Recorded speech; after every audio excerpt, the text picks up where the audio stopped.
We currently are helping launch the Samsung Galaxy S2, their new mobile phone on the Android operating system. And as part of that, we have engaged with celebrity YouTuber Freddie Wong, who has an amazing channel called Freddie W. So it's youtube.com/Freddie W. And we've engaged with them as a celebrity spokesperson who has created an amazing piece of content utilizing the phone. Since the phone shoots in 1080p, we really wanted to help highlight how great of a device it is. So we shot this absolutely amazing video. It came out over the weekend, over the last few days, and it is already almost at 2 million views, amazing ratings, comments, and this is without the media kicking in. This is all on the earned media side. So it's extremely exciting, and we're very pleased to be working with them. So what's the hope from a brand's hope in getting involved with a project like this, and what's their expectation, and what's the ROI for them? Well, first off, the brand, this case being Samsung, wants people to know that the phone is lightweight, it is powerful, it is an amazing mobile entertainment device that can capture film, video at 1080p. And so by engaging with Freddie Wong, who has an audience that is very technically aware, technically savvy, is looking for great entertainment because his videos are just amazing entertainment. And by allowing him to create a video using the phone, allows the brand to be seen in a way people didn't expect it. If Samsung just told the audience out there, oh, we have a great, powerful, lightweight phone that shoots in 1080p, it's not as effective as doing a video, having people see it, and then see at the top, special thanks to Samsung providing the phones for getting the footage in 1080p. And you see it in the comments when people say things like, I had no idea this phone shot so well. I need to get myself a Galaxy S2. When you see that, then you know that's what the brand was really looking for. Okay. So tell us a little bit about the process of reaching out to Freddie, about scripting it or creating it, about the creation of the video itself.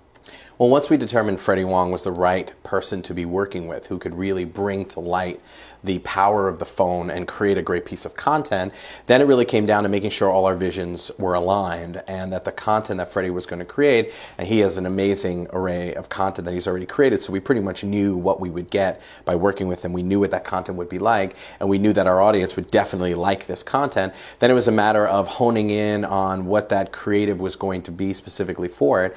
And in this case, the brand was willing to give Freddie that freedom to create a really great piece of content that his audience would genuinely like, versus being very didactic and saying this is exactly what you have to do and you have to make something like this. Freddie's not shooting a commercial. He's utilizing the phone in a way that people should be utilizing the phone, and by him doing that, everyone goes, wow, I want to do that. This is what I want to do, and look what I can do. It's so much more powerful than just advertising alone. Put that together with the advertising that reinforces it, and it becomes an absolutely amazing platform for Samsung to launch their phone, create unbelievable awareness out it, and get the orders going. Because at the end of the day, we need orders. And tell us about, is this a earned media campaign or paid or a mix, or how does that work? It's really a mix of paid, owned, and earned. There is a, obviously the content has been created and will be distributed across Samsung-owned content outlets and properties. There's also the earned side, in which Freddie is distributing it on his channels, and he has just an absolutely amazing audience, millions of subscribers. And so that side is coming out. We're seeing it in the comments and the ratings, #1 most rated for the week, #1 most commented for the week. I mean, we're really seeing that engagement with the content. And then finally, obviously, there's a paid side to help amplify it. Cool. Is this indicative of what's happening with branded content, and you know, where do things stand, or does this sort of represent perhaps a development or a trend, or where do things go? Where do things stand in terms of brands and working with creative innovators like Freddie, and what's the state of that right now? Well, at the heart of that discussion for a brand is understanding how to play with the different types of content. There's original content, there's co-created content, and there's curated content.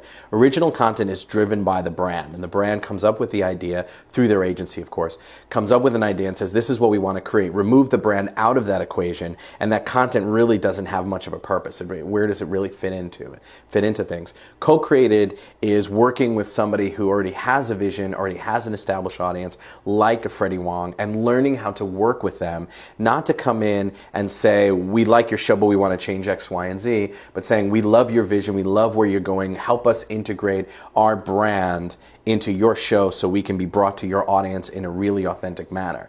And then part of that as well is co-creating with users. What role do users play? What kind of content will they create? In this case, they're creating a tremendous amount of comments and reactions to it, and that's the content that we have under creation right now, but sometimes it could be submitting their own videos and making their own videos with the phone. Then there's the curated side, in which you look for content that's already been created and provide a value to your audience by curating that content and editorializing it in a way that makes it easier for people to discover that content. So that's what the big discussion is right now in the brand content world. This is an example of co-creating content with an existing creator, with an existing audience. And I think you're going to start seeing more and more of these amazing opportunities come to light for brands because the channels are being created, the YouTube creators are reaching scale, and I think online creators in general are reaching scale.